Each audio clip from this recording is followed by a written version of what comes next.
Markets always seem to get obsessed about round numbers, and whether there's a real reason for it or just sort of a psychological um, love for gravitating around easily remembered numerical constants.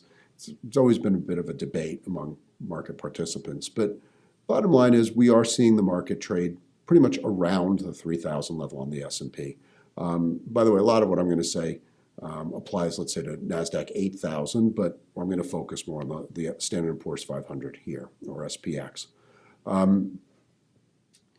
Basically, what we've seen is this market run up, more or less ever since the Fed acknowledged that it may have gone a little too far in raising rates in fourth quarter of 2018, and we've been rallying more or less throughout 2019. Markets have essentially shrugged off an inverted yield curve and various geopolitical events, and we've seen this steady rise, although the rise, I would say, has been tapering itself. Had been tapering itself and then sort of had one last gasp higher when it was clear that the Fed was likely to move at the end of July. The other thing that really is going on right now is earnings season. And you do have an interesting conundrum here because you have to wonder whether if the Fed needs to ease, well, then that probably doesn't bode well for the economy or stocks or corporate earnings. And as the companies are coming out, for the most part, they haven't really said anything to frighten investors too much. The numbers have more or less been coming in line. Remember something about earnings.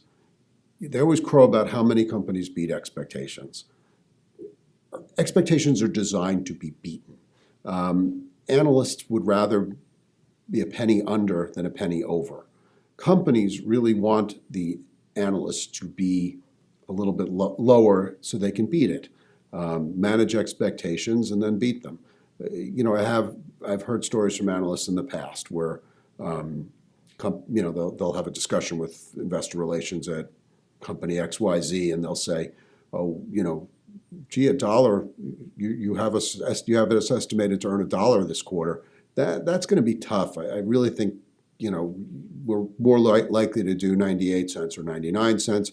So the analyst might bring his number down, just shave it a penny or something, and lo and behold, then the company comes in at $1.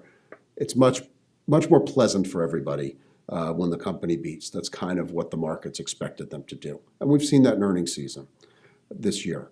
What I think we haven't seen too much of, and in the short term that's probably been a positive, is too much negative clarity about the second quarter and beyond, which makes you wonder why the Fed interest rate cut is so desirable. There are certain industries that have not necessarily given a rosy picture.